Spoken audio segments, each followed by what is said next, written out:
l'écran pour vous montrer les documents. Alors parfois il y a des petits problèmes, parfois quand je partage et je suis obligé de recommencer. Donc on va voir si tout va bien pour le partage.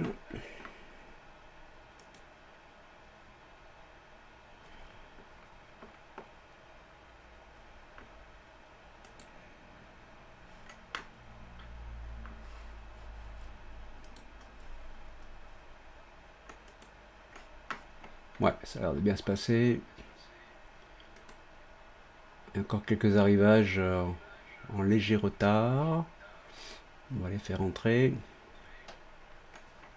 Bien, alors vous avez devant vous donc le programme de la semaine.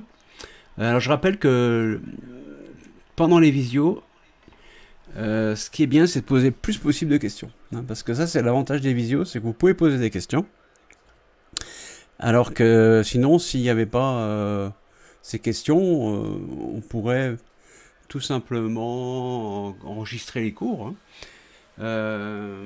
Bon, et puis vous regardez quand vous voulez. Simplement, on va essayer aujourd'hui déjà un peu de mixer hein, avec des cours enregistrés. On verra tout à l'heure. Le... Alors Yeva, ta main est levée. Est-ce que ça signifie que déjà tu as une question? Oui, je vais te donner la parole. Vas-y. En fait, c'est pour savoir, mais quand vous mettez nos devoirs sur Pronote, vous mettez souvent regarder dans le contenu du cours, et dans le contenu du cours, vous mettez s'exercer avec. Mais du coup, les exercices qu'on fait, qu'on doit s'exercer, on est obligé de les faire ou on n'est pas obligé de les faire. Alors, dans le contenu du cours, il y a ce que vous devez faire. Ça veut dire que si on était en classe, c'est ça qu'on ferait. Hein, donc on ferait les exercices qui sont là. Donc ce qu'il faut, c'est que vous essayez de les faire. Et c'est pour ça que je mets aussi la correction. Ce qui vous permet, une fois que vous les avez faits, de regarder la correction. C'est un peu comme si en classe, je vous expliquais la correction au tableau. Hein. Et puis si jamais vous êtes bloqué, si vous n'y arrivez pas, en regardant la correction, vous pouvez aussi donc continuer, comme si je vous aidais pendant le cours. Hein, donc effectivement, les exercices qui s'appellent s'exercer, c'est des exercices à faire. Et après, vous m'envoyez une photo pour me montrer, pour me donner une preuve du travail finalement. Hein, donc la réponse, c'est oui. Hein, le programme d'un cours, c'est éventuellement regarder la visio d'avant, corriger les exercices d'avant, apprendre du nouveau avec une nouvelle fiche de cours, et puis après s'exercer, c'est-à-dire faire des exercices pour bien apprendre. Ça te va? Oui, merci. Voilà.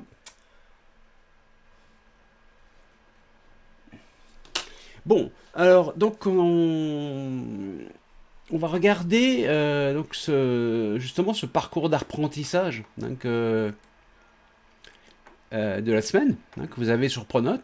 Alors moi ce que je fais maintenant c'est que je mets le parcours d'apprentissage, le parcours de la séance, le contenu de la séance à toutes les classes de la semaine en même temps.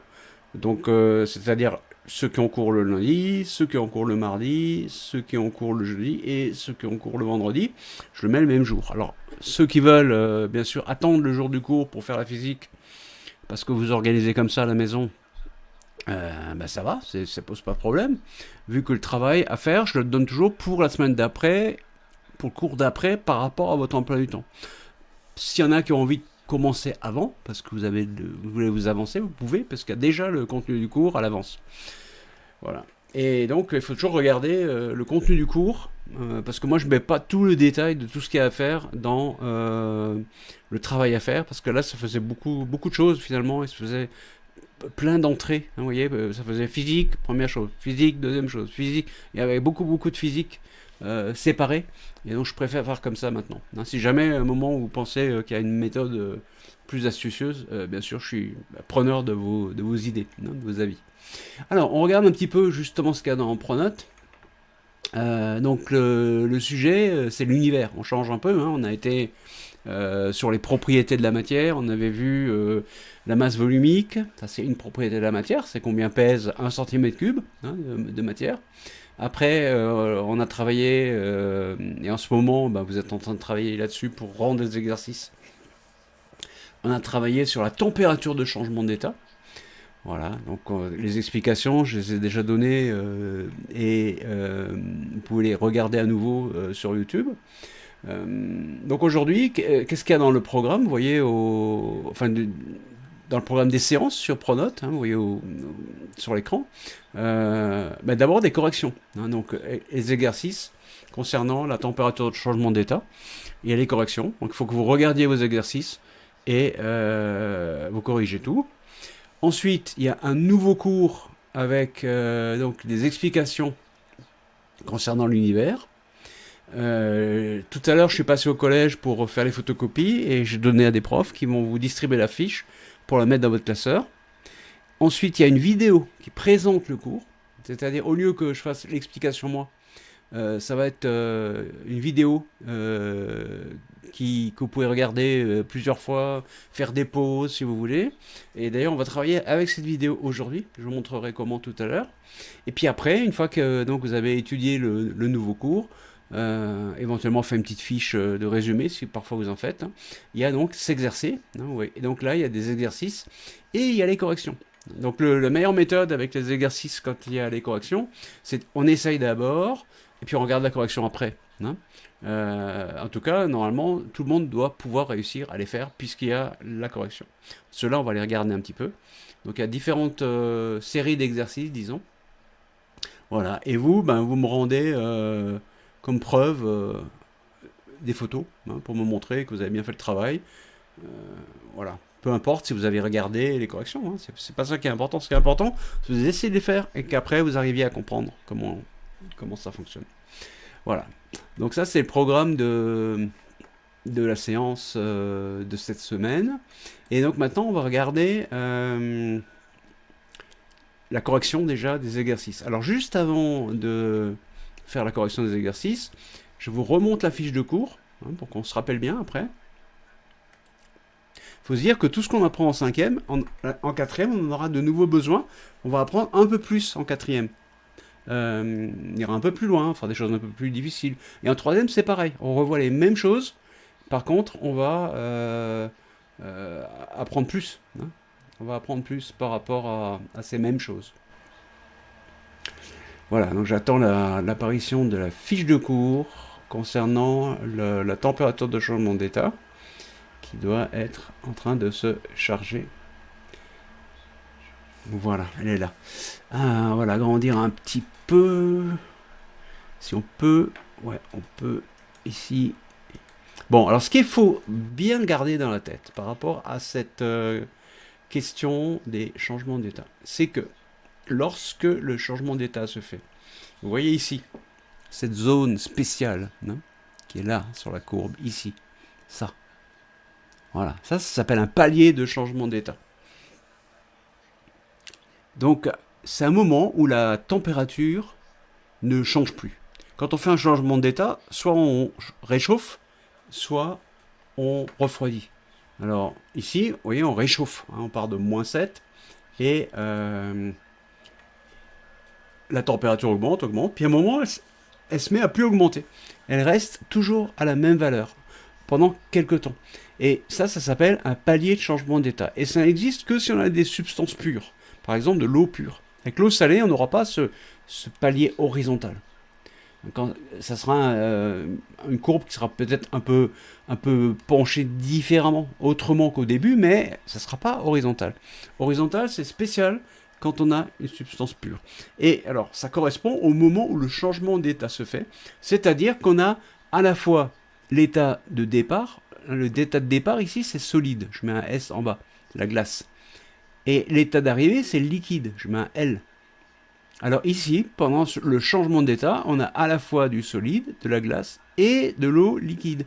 Et en fait, la température va de nouveau augmenter que quand il n'y aura plus du tout de glace, quand toute l'eau sera devenue liquide. Ça veut dire que l'énergie thermique qu'on apporte à la glace, elle sert à augmenter sa température jusqu'à ce que le changement d'état commence. À ce moment-là, l'énergie thermique sert à faire le changement d'état.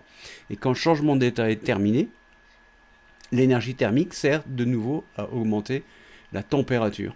Euh, je rappelle que l'effet de l'énergie thermique sur les molécules, quand c'est augmentation de température, ça veut dire que les molécules vibrent de plus en plus. Et quand c'est changement d'état, c'est les liaisons entre les molécules qui sont modifiées. Voilà. Donc ça, c'est un petit rappel de ce qu'il faut vraiment retenir définitivement pour l'année prochaine et l'année d'après. Alors je vois des questions. Donc il y a Oscar. Je vais donner... Vas-y Oscar, tu peux me dire.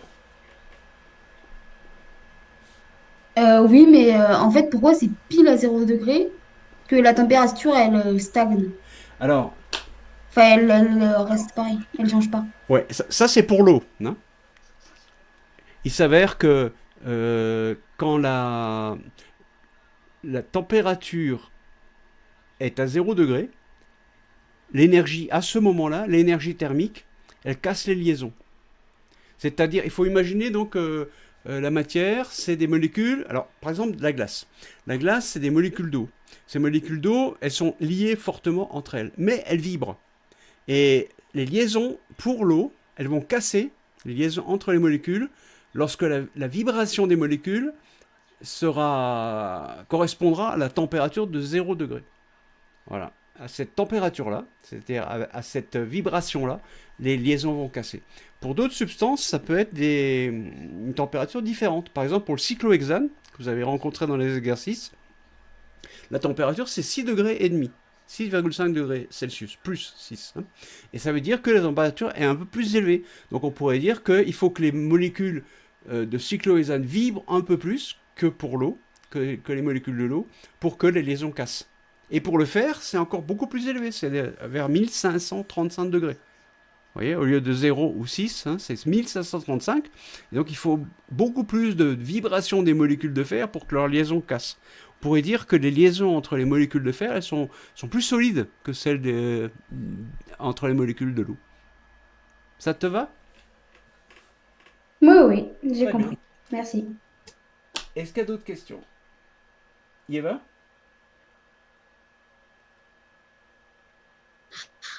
Oui, en fait, j'ai pas compris ce qui était, enfin, solide plus liquide, ça veut dire quoi en fait? J'ai pas compris. Ça veut dire que quand la glace fond, euh, au début, il n'y a que de la glace. Il n'y a pas d'eau liquide.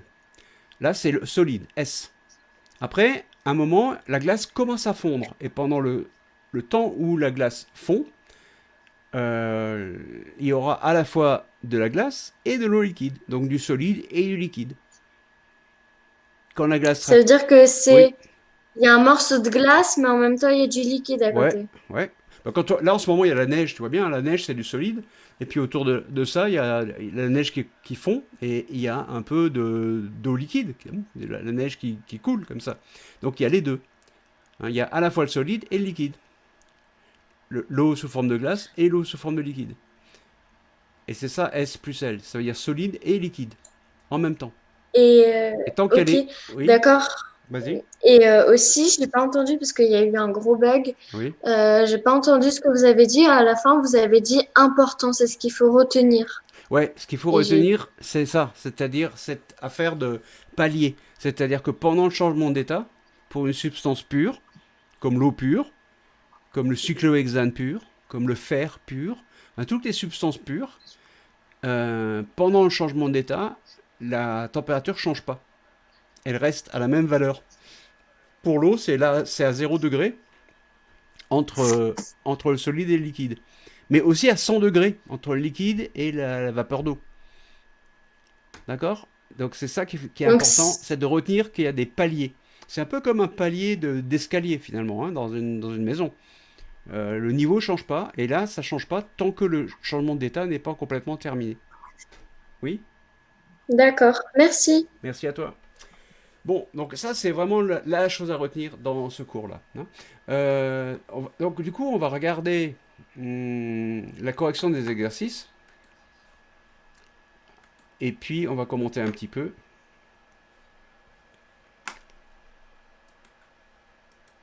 Donc la correction des exercices, vous l'avez sur Pronote. Hein.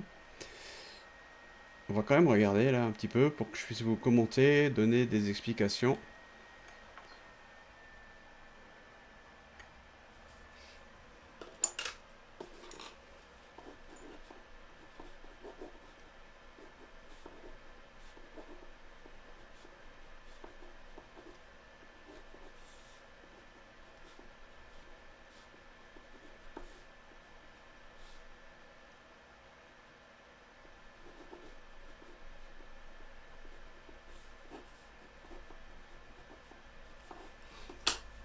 Bon, c'est en train de charger. Voilà, c'est là. Ok, alors je vais agrandir un petit peu encore, et puis je vais discuter un peu avec vous de tout ça, puisque c'est quand on fait les exercices qu'on comprend le mieux, hein. Bon voilà, donc dans cet exercice-là, on vous dit, tiens voilà, une courbe. Alors cette courbe, c'est une courbe de refroidissement, hein, puisqu'on voit qu'on part de 20 degrés, on part de là, 20 degrés, hein, à peu près, et puis la température va baisser jusque ici, elle sera à peu près à moins 5 à ce moment-là. Et ça va prendre à peu près 10 minutes. Voilà tout ce qu'on peut dire en regardant cette courbe. C'est un refroidissement de quelque chose. On part de 20 degrés, on arrive à peu près à moins 5, ça prend à peu près 10 minutes. Et on peut voir une autre chose, c'est qu'il y a un palier, et que ce palier, il est à 5 degrés. Vous voyez, il est ici. Donc déjà, on peut dire, c'est pas de l'eau, hein, parce que l'eau, on sait que la température de changement d'état euh, vers 0 degré, c'est à 0 degré pile. Donc c'est pas de l'eau, c'est autre chose. Alors comment est-ce qu'on peut savoir? Mais il y a le tableau en bas, et on cherche donc 5 degrés, 6 degrés à peu près, et on trouve ici, hein. Voilà, cyclohexane. Donc c'est un produit pétrolier, ça, le cyclohexane, tiré du pétrole. Et grâce au tableau et à la courbe, eh bien on peut dire, bah tiens, ça c'est la température de fusion du cyclohexane. C'est-à-dire que c'est quand le cyclohexane euh, passe de l'état solide à l'état liquide. Ok. Solide vers l'état liquide. Ça c'est la fusion, hein, on avait appris. Mais le problème c'est que là la température baisse. Donc ça peut pas être ça. Donc c'est dans l'autre sens, hein. Ça veut dire que là on part de l'état liquide, on va vers l'état solide. Sur ce graphique qui est au-dessus. Bon, eh bien, tout simplement parce que la température de fusion et la température de solidification, qui correspondent au changement d'état dans un sens ou dans l'autre, c'est la même température. La température de fusion, température à laquelle euh, le solide devient liquide, et la température dans l'autre sens quand le liquide devient solide, c'est la même. Bon, donc là dans ce tableau, ils ont marqué que fusion, mais ils auraient pu mettre fusion et solidification. Bon voilà, donc on a beaucoup d'informations, hein, juste avec le graphique et le tableau. Alors on va aussi savoir si c'est un corps pur ou un mélange. Alors qui peut m'expliquer là comment on peut répondre à ça? Corps pur ou mélange? Qui voudrait dire? Personne veut dire? Comment on fait pour savoir si c'est un corps pur ou un mélange? Ouais, Manon? Vas-y. Eh bien, quand c'est un corps pur, eh ben, il y aura un palier. Voilà, Et si c'est un mélange, il n'y aura pas de palier. excellent. Et là, est-ce qu'il y a un palier? Oui, il y a un palier. Donc c'est un corps pur, hein, voilà. Voilà le genre d'explication qu'il faut être capable de donner, hein, exactement comme tu as fait. Super, très bien. Bon voilà, pour ce premier exercice, donc on a répondu à toutes les questions. Bon, alors celui-là était assez simple normalement, puisque les réponses étaient données, hein, dans le livre et aussi dans la fiche que je vous donne ici. Alors après, un deuxième exercice, hein. Donc là, qu'est-ce que c'est? Ben, c'est une température sans doute d'ébullition, hein, puisque alors il y a un palier, on voit qu'il y a un palier, donc c'est un corps pur, c'est forcément une substance pure, parce qu'il y a un palier, hein, donc palier. Et vous voyez palier, vous dites ah, palier ça veut dire horizontal, hein. Voilà, c'est contenu dans le mot palier horizontal, hein. Le palier est toujours horizontal. Voilà, donc c'est un corps pur, c'est une substance pure. Euh, on passe donc c'est un réchauffement, hein, ça s'échauffe, et le changement d'état se fait dans les 80. Alors on regarde sur le tableau qui est au-dessus, hein, toujours le même. tableau, et puis on peut dire, bon, 80, réchauffement, ça peut être quoi ça? Tiens, le cyclohexane est à 80,7. Hein, vous voyez ici, là, 80,7. Ici, là. Voilà. Ébullition. Hein, ça veut dire que là, on a le passage de l'état liquide à l'état gazeux.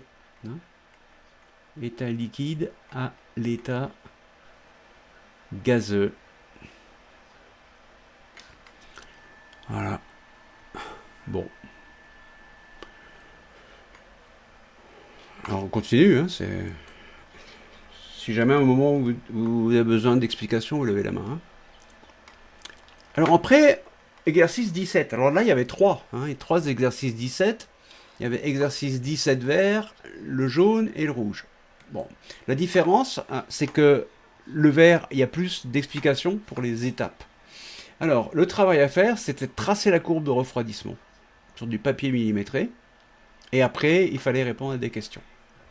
Alors, je l'ai fait aussi, comme vous. Hein, j'ai reçu vos travaux, pour ceux qui me l'ont envoyé, puis j'ai répondu. On va regarder le travail que j'avais fait, moi. J'avais fait l'année dernière, ça. Pour un petit peu commenter quelques techniques qu'il faut utiliser lorsque on trace une courbe en sciences. Bon, on aura d'autres occasions hein, d'en tracer. Je vais juste un peu agrandir pour qu'on puisse bien écrire sur la courbe. Voilà. Alors, bon, quand on fait un tracé de courbe, je vous donnerai une fiche d'explication tout sur ça. Bon, déjà, on trace ce qu'on appelle des axes. Hein, des axes comme ça. C'est-à-dire deux droites hein, avec une flèche au bout. Ça, c'est les axes. Okay. Ensuite, au bout des axes, on met ce qui est représenté. Là, par exemple, c'est le temps en minutes. Ensuite, on met l'échelle. Là, c'est 1 cm pour 0,5 minutes. Voilà, là aussi, vous voyez, on met qu'est-ce qui est représenté? C'est la température, l'unité, l'échelle. Hein. On met un titre. Le titre, il est ici. Courbe de refroidissement d'un liquide. Voilà. Après, on va graduer, mettre une graduation régulière, et puis indiquer les valeurs. Alors là, c'est 0,5 minutes, 1 minute, etc. Bon. Ensuite, on va mettre les points. Alors, pour les points, il y a une chose, j'ai mis ça dans les réponses quand vous m'avez envoyé le travail. Il faut faire des plus. Hein. Il ne faut pas faire des fois. Vous voyez, on fait des plus comme ça. Ici. Il ne faut pas faire des fois. Ça, c'est pas bon. Hein. Un fois, là. Un fois comme j'entoure. Ça, c'est pas bien. Pourquoi? Parce qu'en fait, les plus, les branches du plus vont indiquer la zone d'erreur. Vous voyez, là, j'ai mis 2 petits traits pour dire que finalement, la température, là, quand on la met, bah, c'est peut-être 10 degrés, mais c'est peut-être aussi 10,3. On ne sait pas trop hein, exactement. Et on apprendra à calculer la taille des plus. Donc c'est vraiment important de ne mettre pas des croix, mais des plus. Ou alors, on peut remplacer les plus par des petits rectangles qui disent bah, la vraie valeur, elle est quelque part dans ce rectangle, vous voyez, comme ça. On ne sait pas trop où, parce qu'on a fait une mesure, mais peut-être qu'on s'est un peu trompé, peut-être qu'on n'a pas fait autant précis. Voilà. Donc attention à ça. Ensuite, quand vous tracez la courbe, il faut faire une courbe qui est bien lisse. C'est-à-dire, vous voyez, là, au début de la courbe qui est ici, je vais effacer un petit peu toutes les indications que j'ai déjà mises. Là, voilà. Le début de la courbe, ici, dans cette zone-là, il faut surtout pas tracer ça à la règle. Hein, parce qu'en fait, il n'y a pas de raison que si vous le tracez à la règle, ça va faire une ligne brisée. Hein, ça va faire ça, et puis après, hop, ça, là. Et à cet endroit-là, là où on a fait un point de mesure, eh bien, il y aurait un angle comme ça. Et il n'y a aucune raison qu'il y ait juste un angle là où on a mesuré. Hein. Normalement, c'est bien régulier. On va tracer à la règle que si on est sûr qu'on a quelque chose de droit, comme lors du palier. Là, on est sûr. Voilà. Voilà, ça c'est une chose importante quand on fait un tracé sur un graphique. Donc je vous donnerai une fiche, hein, pour pas oublier, je vais le marquer d'ailleurs sur mon petit papier à côté de moi là. Donner fiche d'aide, tracé de graphique. Je vous ferai distribuer.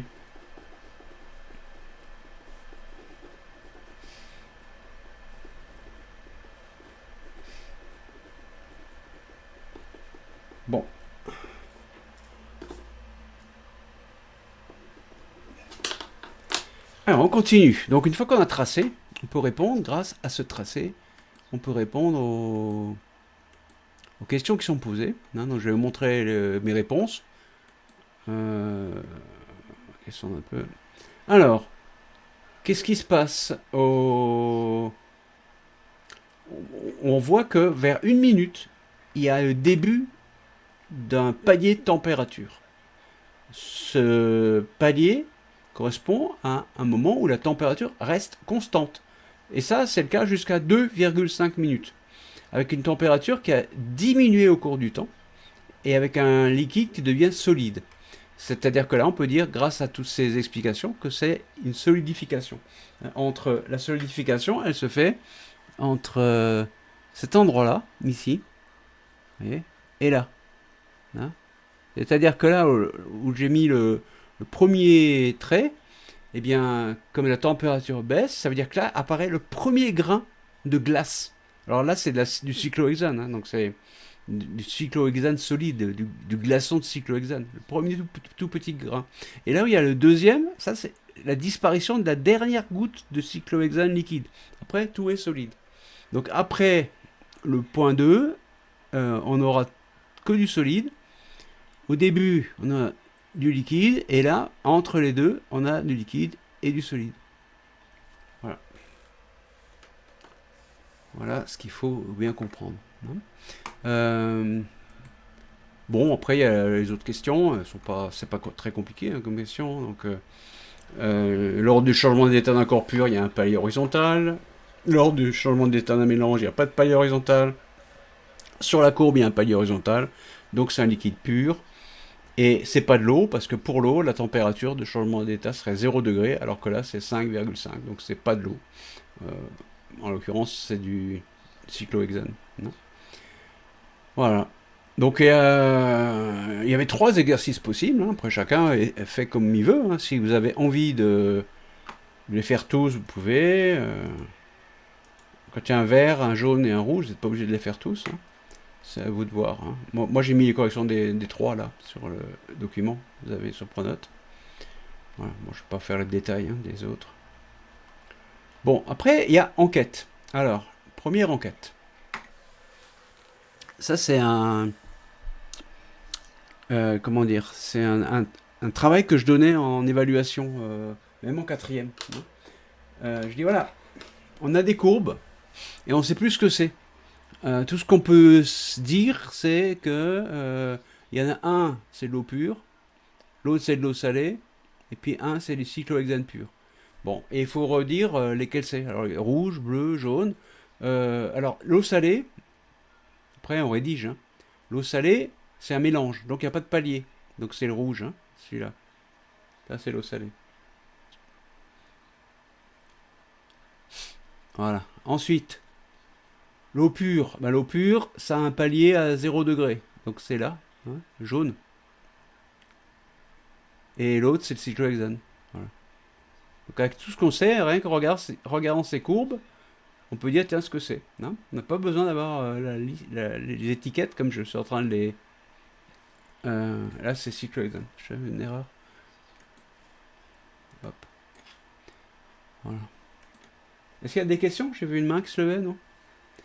Il n'y a plus de main? Ok. Cyclohexane. Donc ça, le cyclohexane c'est un produit pétrolier, hein, un peu comme de l'essence, mais c'est pas vraiment de l'essence, c'est un autre. Ok. Bon, alors moi j'ai écrit toute la rédaction hein, sur comment rédiger ça sur le document là plus bas, avec un mot un peu spécial qui est le mot donc. Il faut vraiment prendre l'habitude d'utiliser ce mot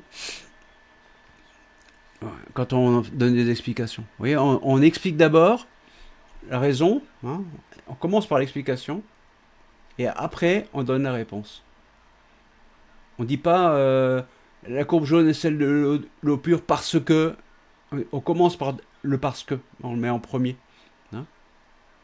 La conclusion de notre réponse, elle vient en deuxième à la fin. Donc on n'utilise jamais, quand on rédige, hein, le mot car, le mot parce que. Ces mots-là, il ne faut pas les utiliser quand on rédige une réponse. Hein. On met donc. Voilà. Aïda.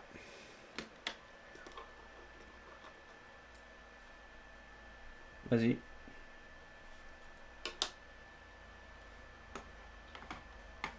Je t'entends pas là? Non. Un petit problème avec ton micro, je sais pas. Désolé. Hein. Bon, on continue du coup, hein, Aïda. Ou sinon, tu mets la question dans le chat, puis je répondrai à l'oral.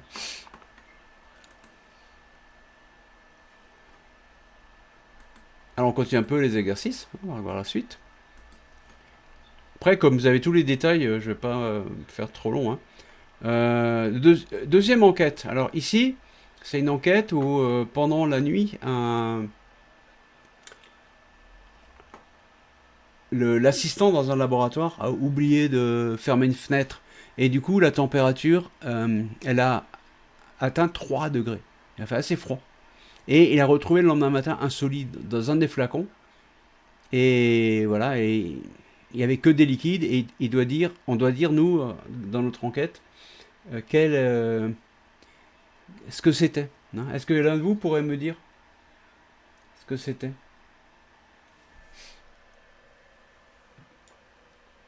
Non? Jeanne?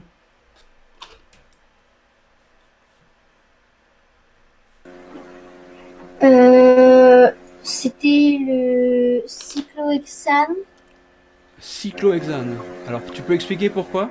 Bon, déjà, c'est juste. Hein.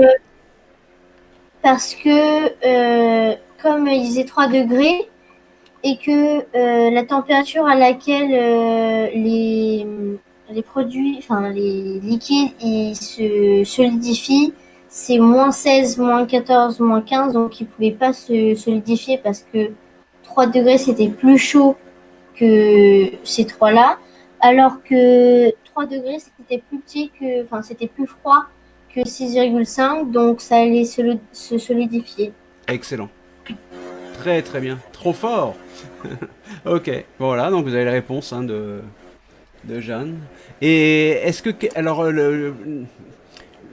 l'assistant, du coup, il est un peu embêté parce que... Il dit, aïe, aïe, aïe, bon, je vais réchauffer tout ça. Donc, il met tout ça dans un bain-marie. Un bain-marie, c'est en fait une casserole avec de l'eau. On la met à 40 degrés, on met le flacon dedans. C'est ça un bain-marie. Hein. Quelque chose qui permet d'avoir une température assez bien réglée. Sans faire trop chaud, hein, c'est ça le bain-marie. Ouais, je vous fais un petit dessin à côté. Hein, on prend une casserole, hop, on met de l'eau dedans, et puis on met le flacon dans la casserole.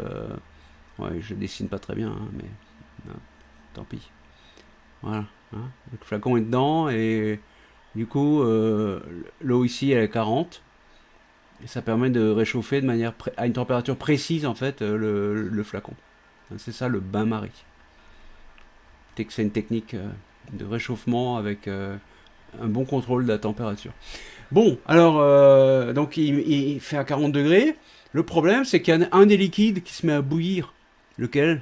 C'est lequel qui se met à bouillir? Dites-moi. Et là, tu devrais baisser la main pour...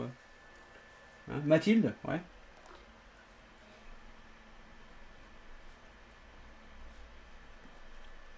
Celui qui se met à bouillir, c'est l'éther d'éthylique. D'éthylique parce que il bout d'éthylique parce que il bout quand il est à 35 degrés et tous les autres liquides ils bouent quand ils sont supérieurs à 40 degrés. Super, excellent, bravo Mathilde. Ouais, donc donc c'est diéthylique. Di ça veut dire 2. Parce que dans la formule, en fait, il y a 2 fois la formule de l'éthane. Voilà, donc di, ça veut dire 2. Ok, bah super, hein. Moi j'ai rien à dire de plus, hein. C'est parfait. Excellent. Voilà, après, qu'est-ce qu'on a? Bon, après c'est fini. Très bien. Alors voilà, donc ça c'était les exercices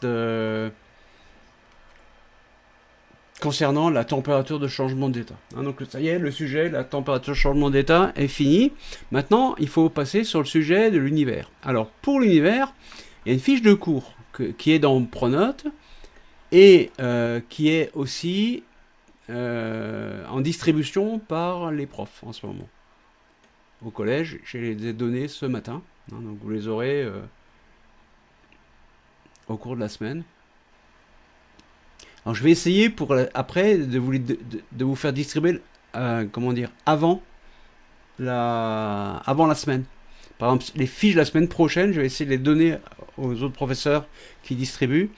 Je vais essayer de les donner avant la fin de cette semaine-là. Comme ça, vous les auriez déjà avant le début finalement du travail sur le sujet qu'on doit étudier. Bon, voilà. Alors, donc, la fiche concernant l'univers, la voilà. Manon?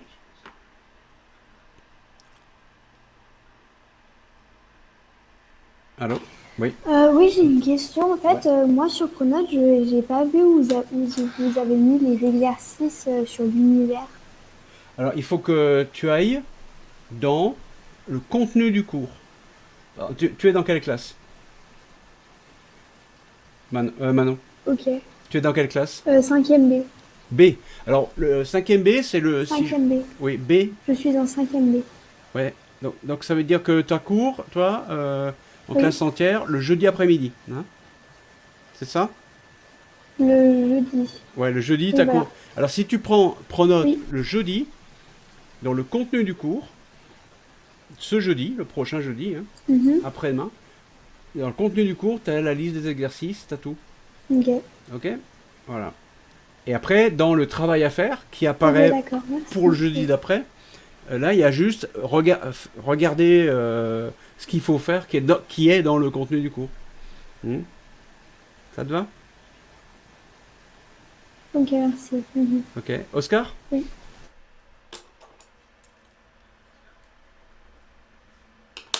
Oui? Oscar, je t'écoute. T'as une question? Oui, du coup, là, en physique-chimie, sur l'univers, on va plus parler de la constitution des planètes plutôt que leur positionnement. Sinon, ça aurait pas Ouais, trop de rapport. on va reparler un peu du positionnement. On va regarder ça tout de suite, hein, mais on va parler comment elles sont faites, effectivement. Bon, il y a différentes choses par rapport à la température aussi. Hein.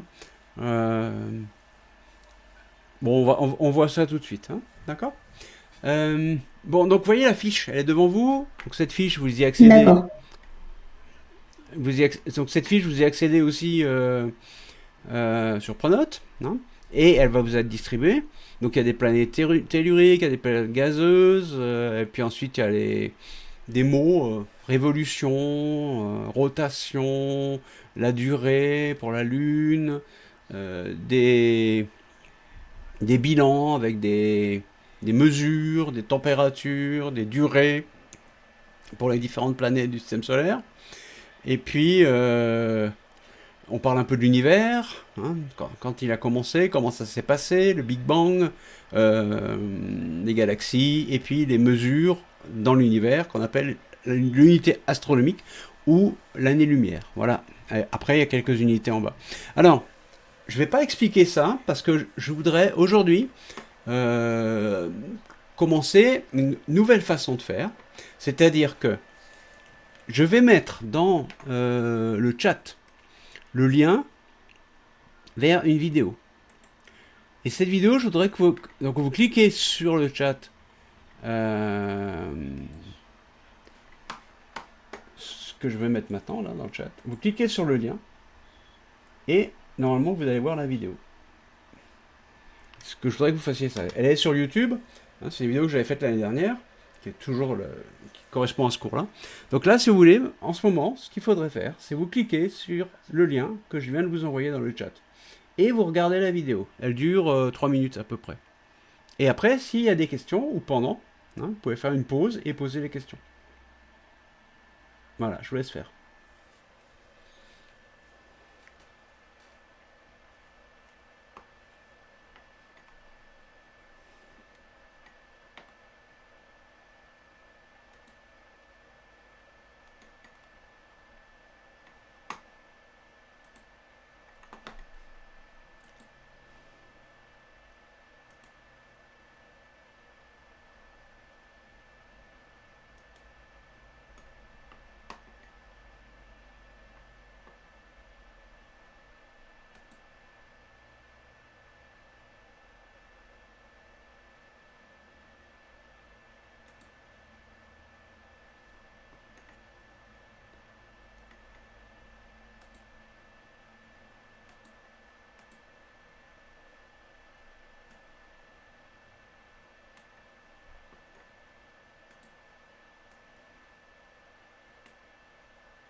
Alors, une fois que vous avez fini, est-ce que vous pouvez lever la main pour me dire quand vous avez fini? Ça, je sais quand vous avez fini.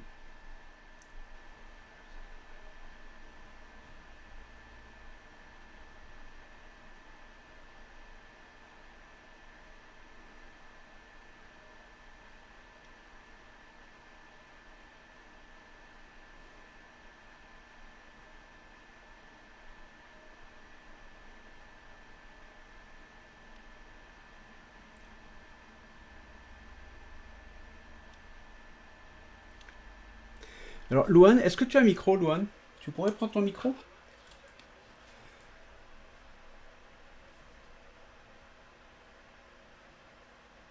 Oui, pourquoi? Ok. Donc, tu viens de regarder la vidéo? Ok? Louane?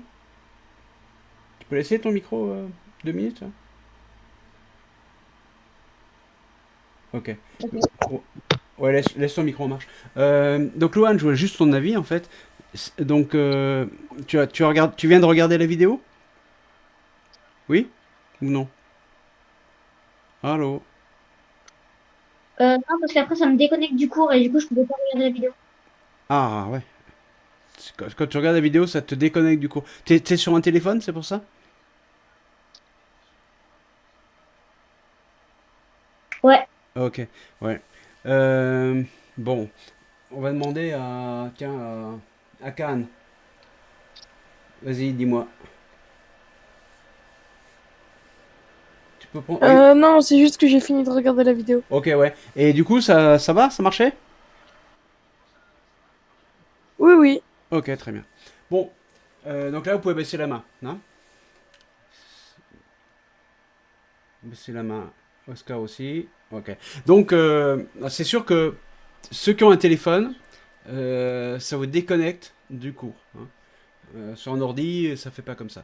En tout cas, cette façon-là, où finalement je raconte le cours, vous allez pouvoir la retrouver aussi sur Pronote et la regarder. Hein. Sans qu'il y ait besoin de faire une visio finalement. Donc c'est pour ça que la visio, l'intérêt d'une visio, c'est surtout de échanger entre nous. Hein. Par exemple, si vous avez une difficulté, c'est le moment de poser la question. Alors pour ça, on va regarder maintenant les exercices à faire. Alors les exercices à faire, il y a 2 séries d'exercices hein, qui sont ici sur le tableau, enfin sur l'écran, et je vais vous les montrer rapidement. Donc la première série d'exercices, tout d'abord il y a des questions, hein, vous les voyez là sur l'écran qui apparaissent. Il faut répondre à ces questions. Hein, donc on peut mettre par exemple pour la question 1, on peut mettre quelle est la bonne réponse, si c'est A, si c'est B, si c'est C. C'est un peu comme un QCM. Voilà, des questions comme ça. Donc il y en a une série. Il y en a combien 14. Et puis après, il y a 2 petits exercices. 2 questions séparées. En tout, il y a 16 questions finalement. Voilà, ça c'est la première série d'exercices. Deuxième série d'exercices. Alors, les voilà. Donc, d'abord, il y a des questions de compréhension. Hein. On vous demande, à votre avis, quelle formule il faut utiliser pour calculer la durée d'un aller-retour. Enfin, non, pour calculer la distance entre la Terre et la Lune en connaissant la durée d'un aller-retour effectué par la lumière. Il y a une expérience qui a été faite par la NASA, une vraie expérience. Les astronautes, quand ils étaient allés sur la Lune, ont déposé un miroir, et puis on a envoyé de la lumière sur ce miroir avec un laser, puis on a chronométré le temps. Il fallait pour qu'on voit de nouveau la lumière qui se reflète dans le miroir. Donc ça veut dire que pendant ce temps-là, la lumière a fait donc l'aller-retour. Hein, si je dessine un peu au-dessus, là, je vais dessiner. Voilà, là c'est la planète Terre. Là c'est la planète, la Lune, hein, le satellite. Voilà. Et donc on tire sur le miroir avec le laser. Il faut un certain temps pour que la lumière arrive. puis après elle revient. Et donc on mesure le temps. Donc la lumière aura fait l'aller-retour en un certain temps. Et donc, quelle est la formule qu'il faut utiliser? Donc ici, vous avez des propositions de formules. Donc ça vous de réfléchir quelle pourrait bien être la bonne formule parmi toutes ces formules-là. Bon, après, il y a une histoire de distance, il y a des conversions, donc il faut dire quelle est la bonne conversion. Après, il y a une écriture avec des puissances de 10 qu'on avait déjà vu. Quelle est la bonne? Bon, des questions comme ça. Ouais. Et puis, en dessous, regarde un peu la suite.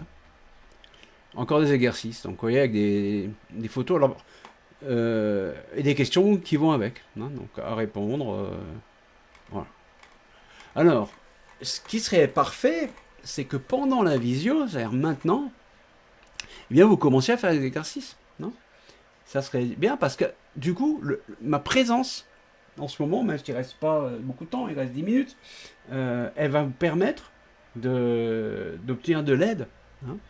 Donc ça serait l'idée un petit peu, c'est d'aller vers des visios avec des vidéos préenregistrées, avec des explications, et puis prendre plus de temps dans une visio pour de l'aide, c'est-à-dire vous essayez de faire vos exercices, et puis chaque fois qu'il y a une difficulté, vous levez la main. Voilà le principe que j'aimerais bien qu'on essaie de mettre en place pour mieux profiter des visios. Qu'est-ce que vous en pensez? Dites-moi. Est-ce que quelqu'un veut me donner son avis sur ça?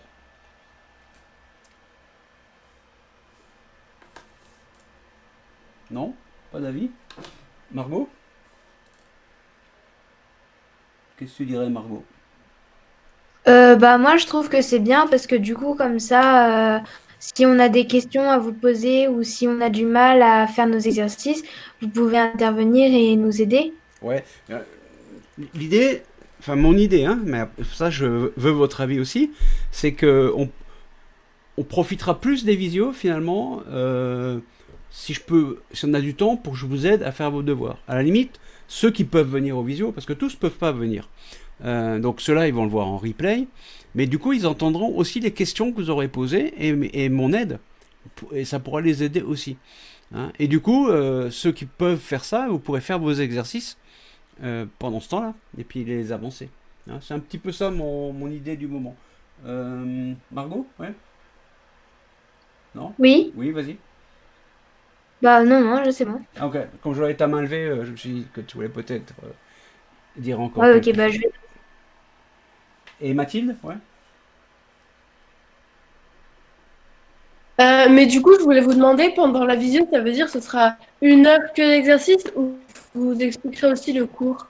Donc, finalement, mon explication du cours que j'ai faite là, au début. Imagine que je fasse pareil, mais pas quand vous êtes là, avant. C'est-à-dire, tout seul. Je fais une vidéo. Mais c'est la même chose, finalement. D'accord? J'explique aussi. Après, vous pouvez regarder ça, me poser des questions s'il y a besoin, faire les exercices, me poser des questions sur les exercices. Tu vois un petit peu l'idée? Qu'est-ce que t'en penses, Mathilde? Bah oui, moi je trouve ça une bonne idée, comme Hein? ça on n'est pas obligé de vous envoyer un message, on peut vous dire directement en Voilà. direct. Bon, on pourrait, ça serait en fait un moment, les visios, parce que j'en fais le mardi à 16h, j'en fais une autre le mercredi à 14h pour les cinquièmes. Ça serait des moments où ceux qui peuvent être là font leurs exercices et je suis là pour aider.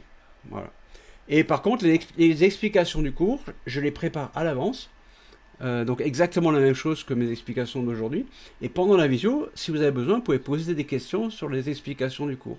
Sachant que les explications du cours, vous pouvez les regarder du coup comme si c'était un replay. Sauf que le replay, en général, je le fais plutôt le week-end, quand la semaine est passée. Alors que là, finalement, le replay, on l'aurait dès le début. Voilà un petit peu mon plan, quoi. Ayla, tu veux dire quelque chose? Ayla, main levée. Oui, Ayla.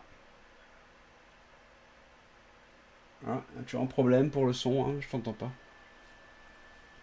Faudrait que tu vois pourquoi, je sais pas. Bon, voilà, donc pour aujourd'hui, écoutez, la séance est finie, hein.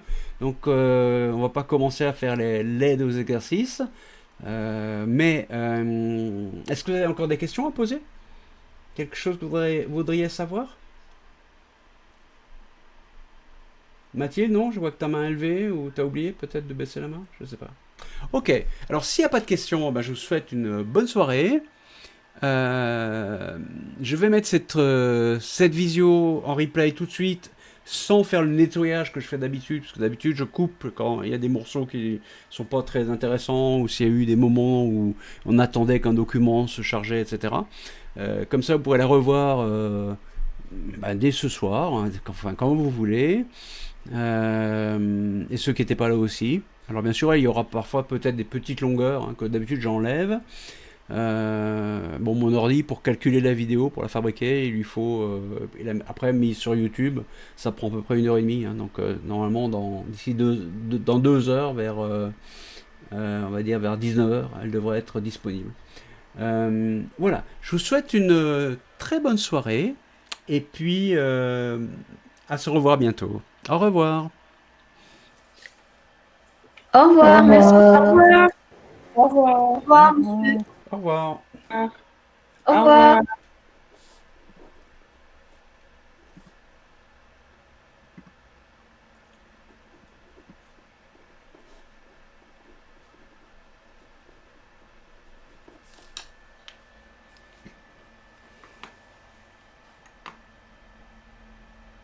Au revoir.